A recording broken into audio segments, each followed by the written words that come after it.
Our Mutual Friend, by Charles Dickens.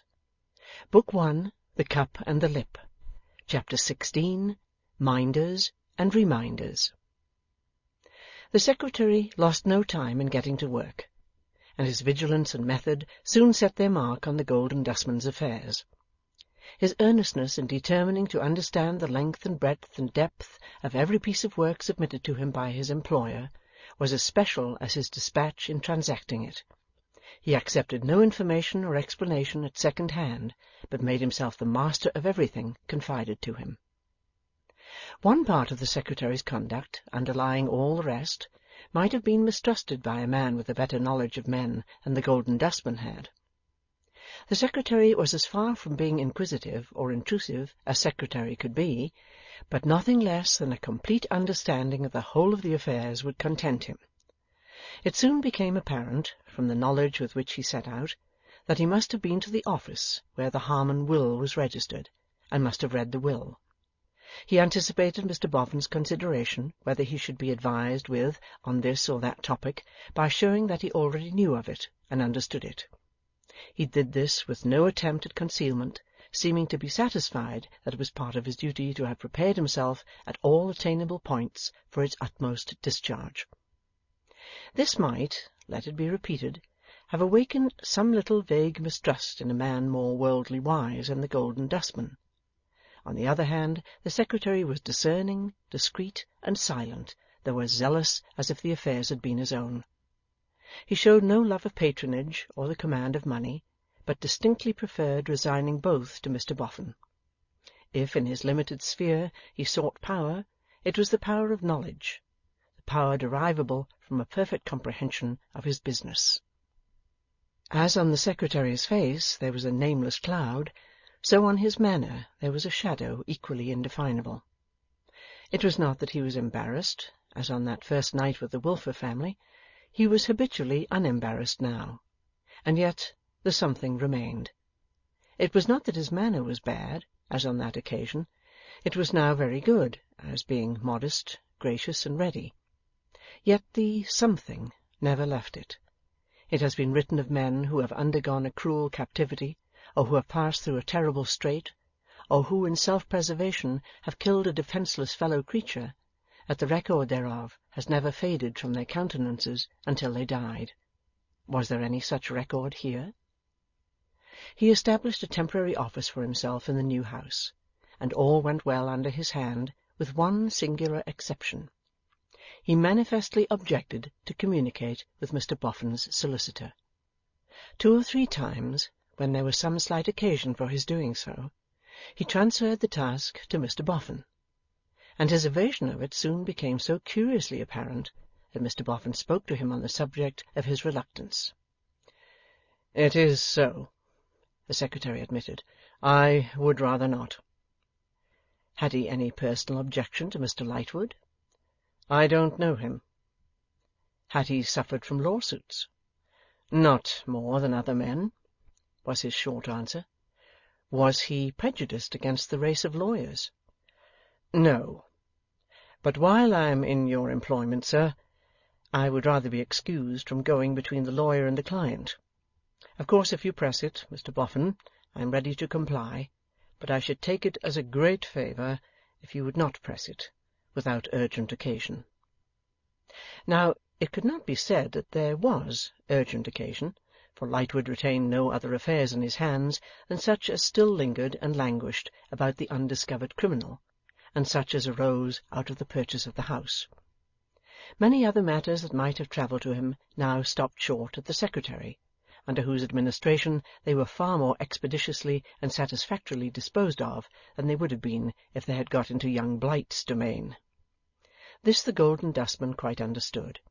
Even the matter immediately in hand was of very little moment as requiring personal appearance on the Secretary's part, for it amounted to no more than this: the death of Hexam rendering the sweat of the honest man's brow unprofitable, the honest man had shufflingly declined to moisten his brow for nothing, with that severe exertion which is known in legal circles as swearing your way through a stone wall. Consequently, that new light had gone sputtering out. but the airing of the old facts had led some one concerned to suggest that it would be well, before they were reconsigned to their gloomy shelf, now probably for ever, to induce or compel that Mr. Julius Handford to reappear and be questioned, and all traces of Mr. Julius Handford being lost, Lightwood now referred to his client for authority to seek him through public advertisement. "Does your objection go to writing to Lightwood, Rokesmith?" "Not in the least, sir." "Then perhaps you write him a line, and say he is free to do what he likes. I don't think it promises." "I don't think it promises," said the secretary. "Still, he may do what he likes." "I will write immediately. Let me thank you for so considerately yielding to my disinclination. It may seem less unreasonable if I avow to you that, although I don't know Mr. Lightwood, I have a disagreeable association connected with him. It is not his fault. He is not at all to blame for it, and does not even know my name." Mr. Boffin dismissed the matter with a nod or two. The letter was written, and next day Mr. Julius Handford was advertised for. He was requested to place himself in communication with Mr. Mortimer Lightwood, as a possible means of furthering the ends of justice, and a reward was offered to any one acquainted with his whereabouts who would communicate the same to the said Mr. Mortimer Lightwood at his office in the Temple. Every day for 6 weeks this advertisement appeared at the head of all the newspapers, and every day for 6 weeks the secretary, when he saw it, said to himself, in the tone in which he had said to his employer, "I don't think it promises." Among his first occupations, the pursuit of that orphan wanted by Mrs. Boffin held a conspicuous place. From the earliest moment of his engagement, he showed a particular desire to please her, and, knowing her to have this object at heart, he followed it up with unwearying alacrity and interest. Mr. and Mrs. Milvey had found their search a difficult one.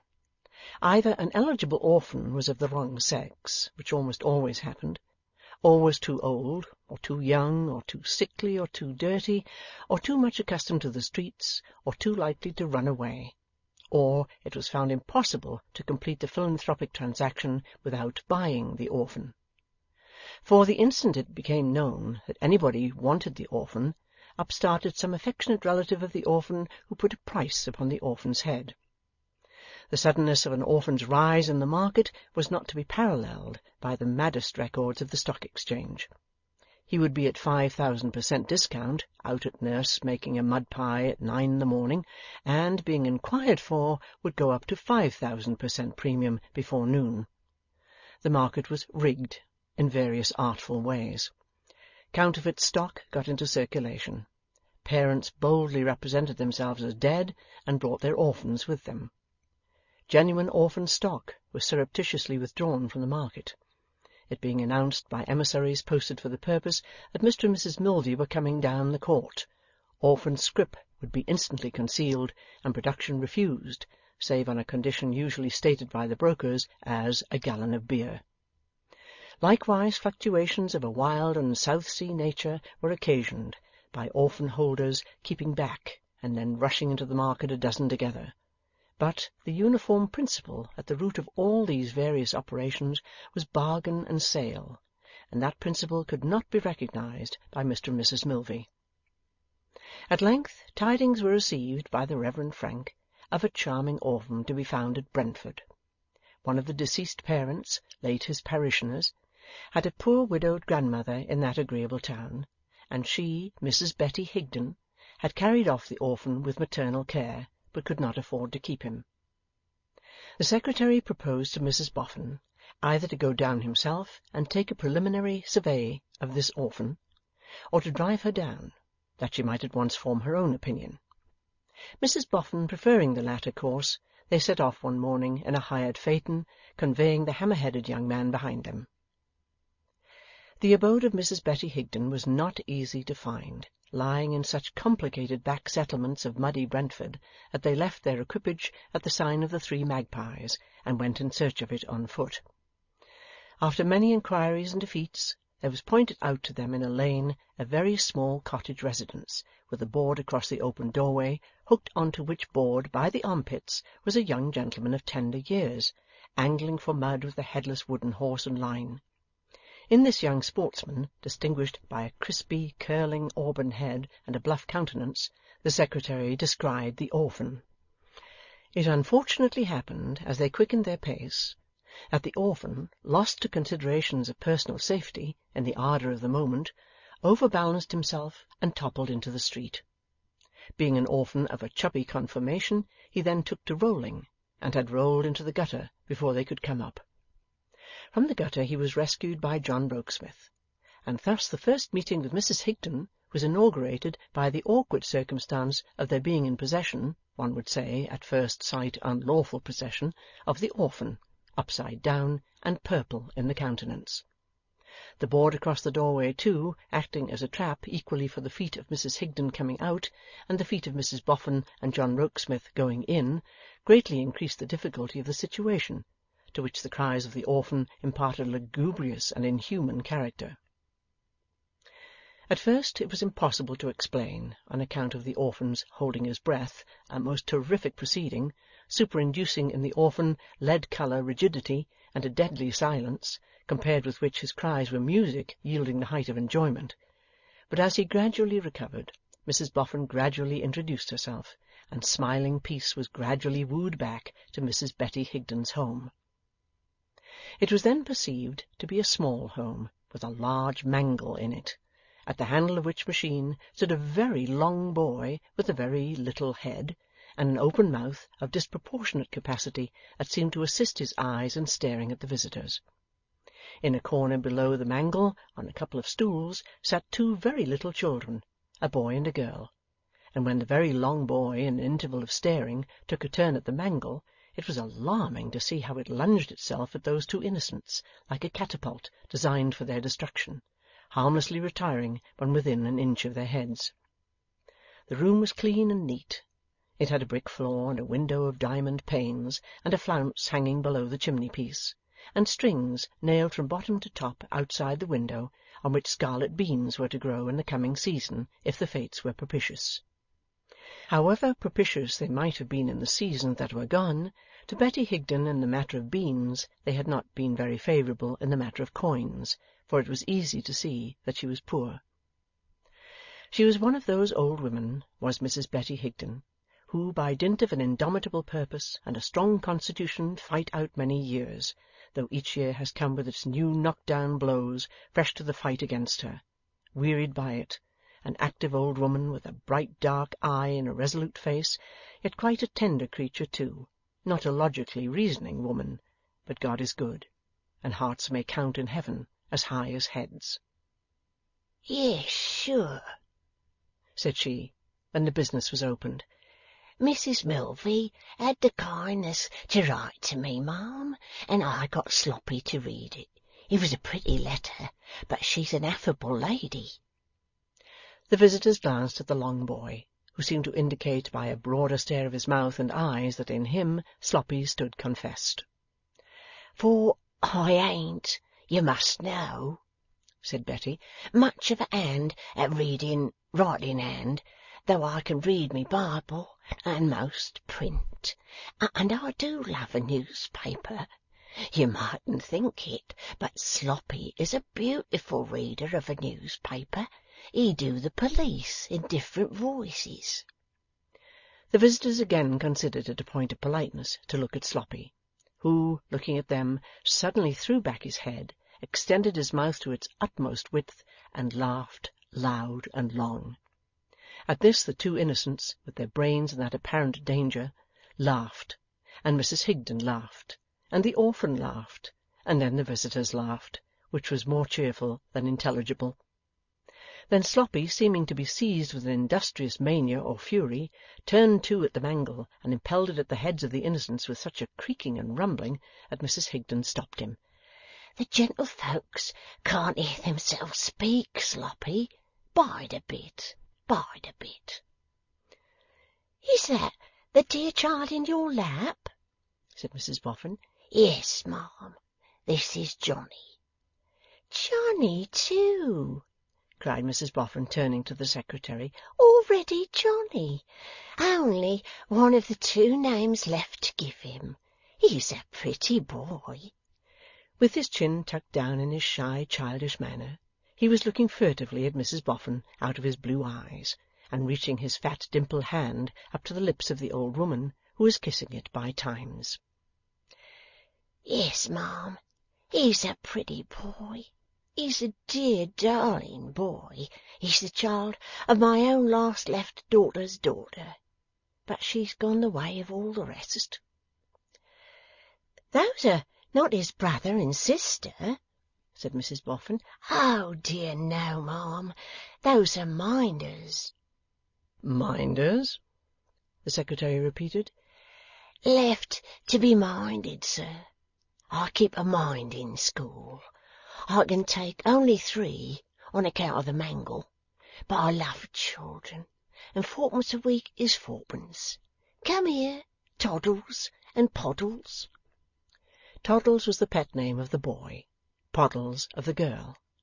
At their little unsteady pace, they came across the floor, hand in hand, as if they were traversing an extremely difficult road, intersected by brooks, and, when they had had their heads patted by Mrs Higden, made lunges at the orphan, dramatically representing an attempt to bear him, crowing, into captivity and slavery. All the 3 children enjoyed this to a delightful extent, and the sympathetic Sloppy again laughed long and loud. When it was discreet to stop the play, Betty Higden said, Go to your seats, Toddles and Poddles. And they returned, hand in hand, across country, seeming to find the brooks rather swollen by late rains. And Master or Mr. Sloppy? Said the secretary, in doubt whether he was man, boy, or what. A love child, returned Betty Higden, dropping her voice. Parents never known. Found in the street. He was brought up in the... with a shiver of repugnance. The house. The poorhouse, said the secretary. Mrs Higden set that resolute old face of hers, and darkly nodded yes. You dislike the mention of it? Dislike the mention of it? Answered the old woman. Kill me sooner than take me there. Throw this pretty child under cart horses' feet and a loaded waggon, sooner than take him there. Come to us and find us all a-dying, and set a light to us all where we lie, and let us all blaze away with the house into a heap of cinders, sooner than move a corpse of us there. A surprising spirit in this lonely woman, after so many years of hard working and hard living, my lords and gentlemen and honourable boards. What is it that we call it in our grandiose speeches? British independence, rather perverted? Is that, or something like it, the ring of the cant? Do I never read in the newspapers, said the dame, fondling the child, God help me and the like of me, how the worn-out people that do come down to that get driven from post to pillar and pillar to post a purpose to tire them out? Do I never read how they are put off, how they are grudged, the shelter or the doctor or the drop of physic or the bit of bread? Do I never read how they grow heart-sick of it and give it up, after having let themselves drop so low, and how they after all die out, for want of help? Then I say, I hope I can die as well as another, and I'll die without that disgrace. Absolutely impossible, my lords and gentlemen, honourable boards, by any stretch of legislative wisdom, to set these perverse people right in their logic. Johnny, my pretty, continued old Betty, caressing the child and rather mourning over it and speaking to it, your old Granny Betty is nigher 80 year than 70. She never begged, nor had a penny of the Union money in all her life. She paid scot, and she paid lot, when she had that money to pay. She worked when she could, and she starved when she must. You pray that your granny may have strength enough left her at the last, she's strong for an old one, Johnny, to get up from her bed and run and hide herself and swoon to death in a hole, sooner than fall at the hands of those cruel Jacks we read of, that dodge and drive and worry and weary, scorn and shame the decent poor. A brilliant success, my lords and gentlemen and honourable boards, to have brought it to this in the minds of the best of the poor. Under submission, might it be worth thinking of at any odd time? The fright and abhorrence that Mrs. Betty Higden smoothed out of her strong face as she ended this diversion showed how seriously she had meant it. "And does he work for you?" asked the secretary, gently bringing the discourse back to Master or Mr. Sloppy.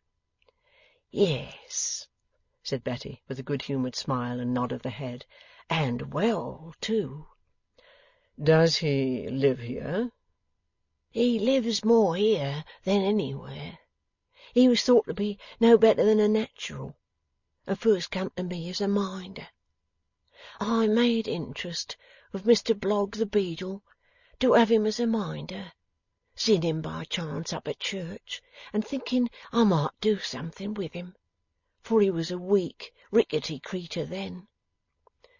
Is he called by his right name? Why, you see, speaking quite correctly, he has no right name. I always understood he took his name from being found on a sloppy night. He seems an amiable fellow. Bless you, sir, he's not a bit of him, returned Betty, that's not amiable. So you may judge how amiable he is by running your eye along his height. Of an ungainly make was Sloppy, too much of him longwise, too little of him broadwise, and too many sharp angles of him anglewise. One of those shambling male human creatures, born to be indiscreetly candid in the revelation of buttons, every button he had about him glaring at the public to a quite preternatural extent. A considerable capital of knee and elbow and wrist and ankle had Sloppy, and he didn't know how to dispose of it to the best advantage, but was always investing it in wrong securities, and so getting himself into embarrassed circumstances. Full Private No. 1 in the awkward squad of the rank and file of life was Sloppy, and yet had his glimmering notions of standing true to the colours. And now, said Mrs Boffin, concerning Johnny. As Johnny, with his chin tucked in and lips pouting, reclined in Betty's lap, concentrating his blue eyes on the visitors and shading them from observation with a dimpled arm, old Betty took one of his fresh fat hands in her withered right and fell to gently beating it on her withered left. Yes, ma'am, concerning Johnny. If you trust the dear child to me, said Mrs Boffin, with a face inviting trust, he shall have the best of homes, the best of care, the best of education, the best of friends. Please God, I will be a true good mother to him. I am thankful to you, ma'am, and the dear child would be thankful if he was old enough to understand. Still lightly beating the little hand upon her own. I wouldn't stand in the dear child's light, not if I had all my life before me instead of a very little of it. But I hope you won't take it ill that I cleave to the child closer than words can tell, for he's the last living thing left to me. Take it ill, my dear soul? Is it likely? And you so tender of him as to bring him home here? I have seen, said Betty, still with that light beat upon her hard rough hand, so many of them on my lap, and they're all gone but this one. I am ashamed to seem so selfish, but I don't really mean it.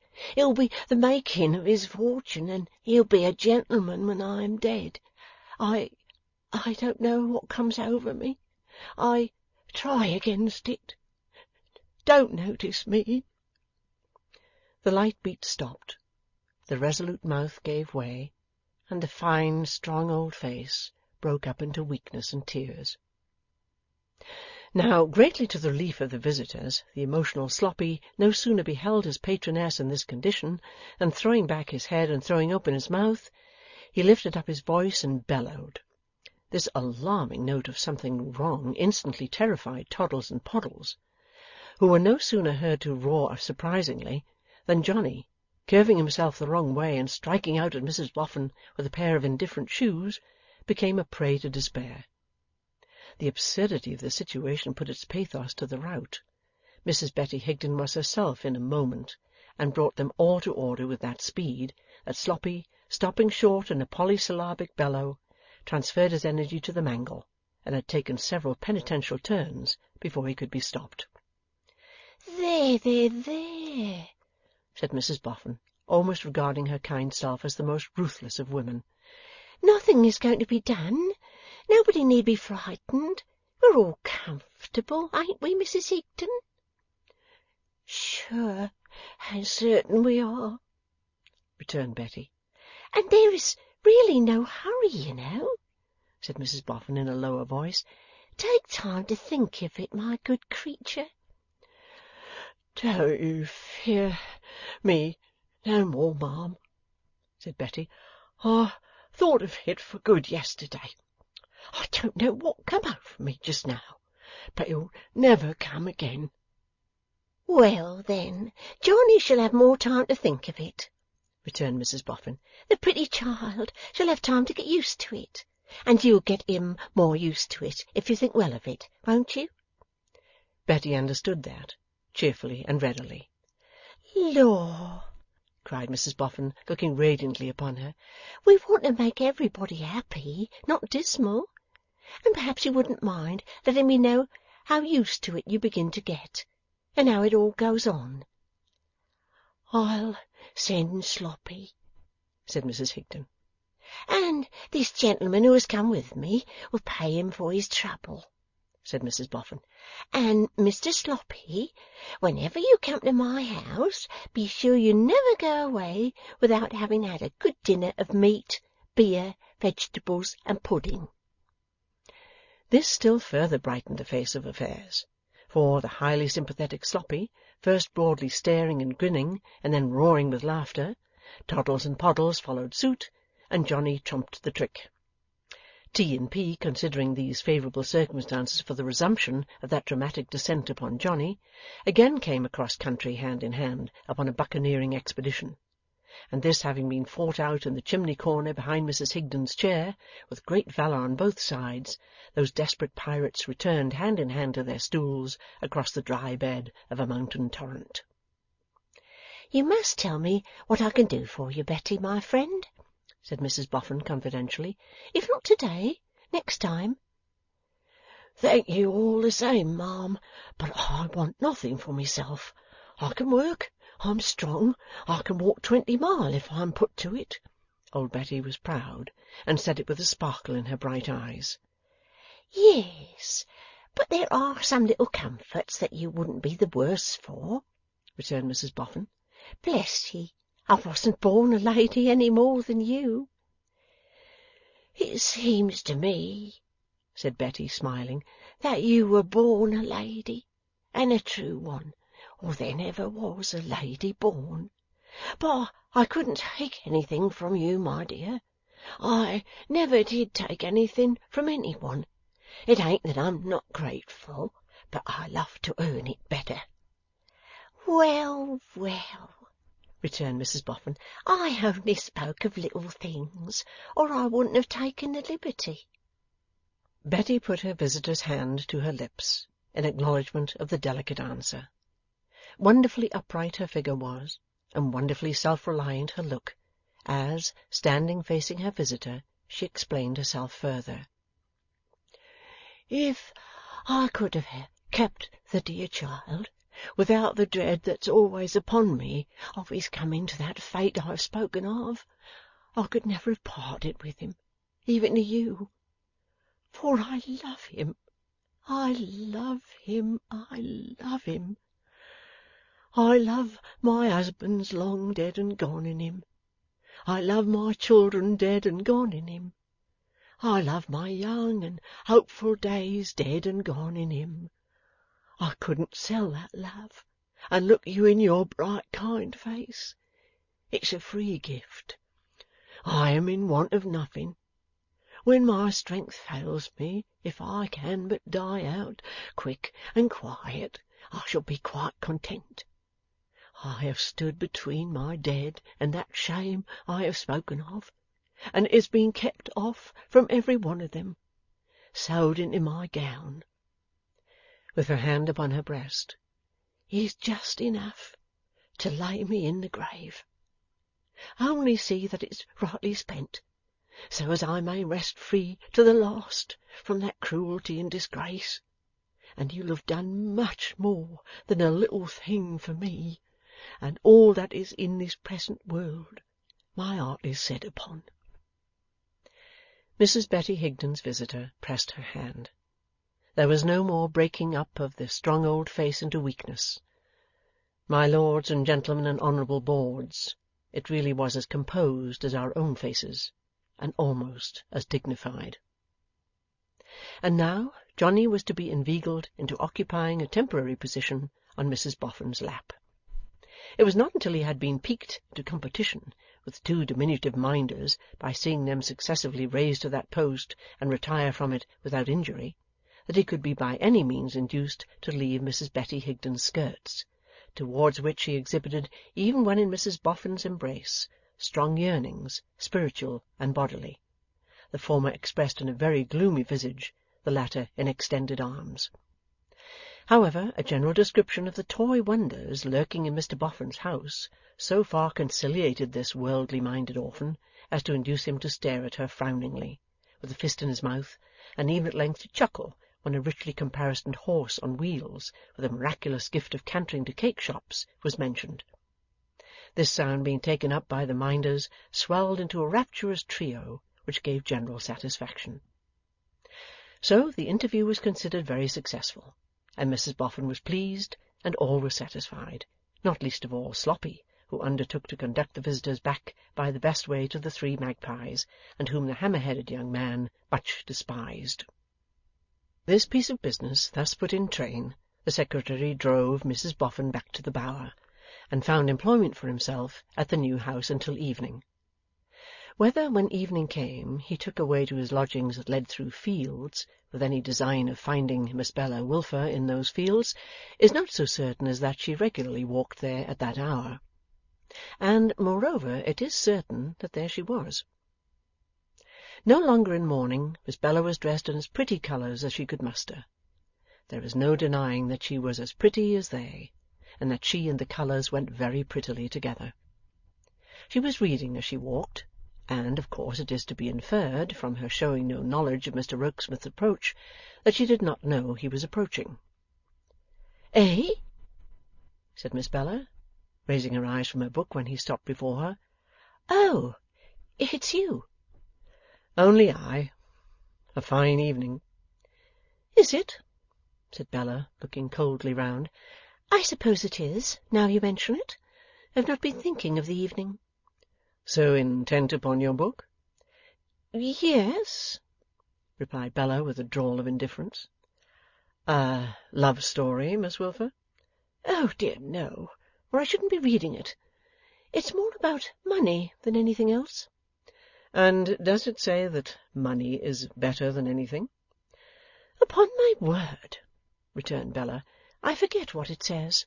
But you can find out for yourself if you like, Mr. Rokesmith. I don't want it any more."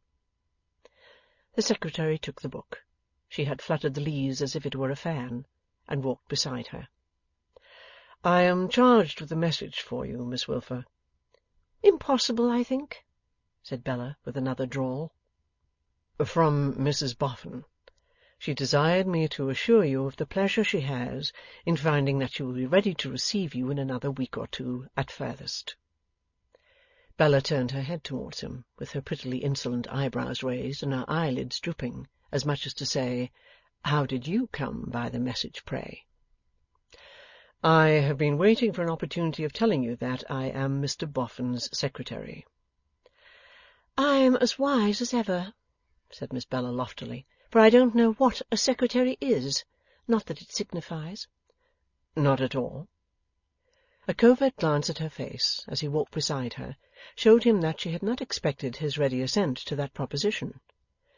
Then are you going to be always there, Mr Rokesmith? She inquired, as if that would be a drawback. Always? No. Very much there. Yes. Dear me, drawled Bella in a tone of mortification. But my position there as secretary will be very different from yours as guest. You will know little or nothing about me. I shall transact the business, you will transact the pleasure. I shall have my salary to earn, you will have nothing to do but to enjoy and attract. Attract, sir? Said Bella again, with her eyebrows raised and her eyelids drooping. I don't understand you. Without replying on this point, Mr Rokesmith went on. Excuse me. When I first saw you in your black dress— There! Was Miss Bella's mental exclamation. What did I say to them at home? Everybody noticed that ridiculous morning. When I first saw you in your black dress, I was at a loss to account for that distinction between yourself and your family. I hope it was not impertinent to speculate upon it. I hope not, I am sure, said Miss Bella haughtily. But you ought to know best how you speculated upon it. Mr Rokesmith inclined his head in a deprecatory manner and went on. Since I have been entrusted with Mr Boffin's affairs, I have necessarily come to understand the little mystery. I venture to remark that I feel persuaded that much of your loss may be repaired. I speak, of course, merely of wealth, Miss Wilfer. The loss of a perfect stranger, whose worth or worthlessness I cannot estimate, nor you either, is beside the question. But this excellent gentleman and lady are so full of simplicity, so full of generosity, so inclined towards you, and so desirous to— how shall I express it? To make amends for their good fortune, that you have only to respond. As he watched her with another covert look, he saw a certain ambitious triumph in her face, which no assumed coldness could conceal. As we have been brought under one roof by an accidental combination of circumstances, which oddly extend itself to the new relations before us, I have taken the liberty of saying these few words. You don't consider them intrusive, I hope? Said the secretary with deference. Really, Mr Rokesmith, I can't say what I consider them, returned the young lady. They are perfectly new to me, and may be founded altogether on your own imagination. You will see. These same fields were opposite the Wilfer premises. The discreet Mrs Wilfer, now looking out of window and beholding her daughter in conference with her lodger, instantly tied up her head and came out for a casual walk. I have been telling Miss Wilfer, said John Rokesmith, as the majestic lady came stalking up, that I have become, by a curious chance, Mr Boffin's secretary, or man of business. I have not, returned Mrs Wilfer, waving her gloves in her chronic state of dignity and vague ill-usage, the honour of any intimate acquaintance with Mr Boffin, and it is not for me to congratulate that gentleman on the acquisition he has made. A poor one enough, said Rokesmith. Pardon me, returned Mrs Wilfer. The merits of Mr Boffin may be highly distinguished, may be more distinguished than the countenance of Mrs Boffin would imply, but it were the insanity of humility to deem him worthy of a better assistant. You are very good. I have also been telling Miss Wilfer that she is expected very shortly at the new residence in town. Having tacitly consented, said Mrs Wilfer, with a grand shrug of her shoulders and another wave of her gloves, to my child's acceptance of the proffered attentions of Mrs Boffin, I interpose no objection. Here Miss Bella offered the remonstrance. Don't talk nonsense, Ma, please. Peace, said Mrs Wilfer. No, Ma, I'm not going to be made so absurd. Interposing objections. I say, repeated Mrs. Wilfer with a vast access of grandeur, "that I am not going to interpose objections of Mrs. Boffin, to whose countenance no disciple of Lavater could possibly for a single moment subscribe," with a shiver, "seeks to illuminate her new residence in town with the attractions of a child of mine. I am content that she should be favoured by the company of a child of mine." "You use the word, ma'am, I have myself used," said Rokesmith, with a glance at Bella, "when you speak of Miss Wilfer's attractions there." "Pardon me," returned Mrs. Wilfer, with dreadful solemnity, "but I had not finished." "Oh, pray excuse me." "I was about to say," pursued Mrs. Wilfer, who clearly had not had the faintest idea of saying anything more, "that when I use the term attractions, I do so with the qualification that I do not mean it in any way whatever." The excellent lady delivered this luminous elucidation of her views with an air of greatly obliging her hearers, and greatly distinguishing herself. Whereat Miss Bella laughed a scornful little laugh, and said, "Quite enough about this, I am sure, on all sides. Have the goodness, Mr. Rokesmith, to give my love to Mrs. Boffin." "Pardon me," cried Mrs. Wilfer. "Compliments." "Love," repeated Bella, with a little stamp of her foot. "No," said Mrs. Wilfer, monotonously. "Compliments." "Say Miss Wilfer's love and Mrs. Wilfer's compliments," the Secretary proposed, as a compromise. "And I shall be very glad to come when she is ready for me. The sooner the better." "One last word, Bella," said Mrs. Wilfer. "Before descending to the family apartment, I trust that as a child of mine you will ever be sensible that it will be graceful in you, when associating with Mr. and Mrs. Boffin upon equal terms, to remember that the Secretary, Mr. Rokesmith, as your father's lodger, has a claim on your good word." The condescension with which Mrs. Wilfer delivered this proclamation of patronage was as wonderful as the swiftness with which the lodger had lost caste in the Secretary. He smiled as the mother retired downstairs, but his face fell as the daughter followed. So insolent, so trivial, so capricious, so mercenary, so careless, so hard to touch, so hard to turn, he said bitterly, and added as he went upstairs, and yet so pretty, so pretty, and added presently, as he walked to and fro in his room, and if she knew. She knew that he was shaking the house by his walking to and fro, and she declared it another of the miseries of being poor that you couldn't get rid of a haunting Secretary stump, stump, stumping overhead in the dark, like a ghost. End of Book 1, Chapter 16.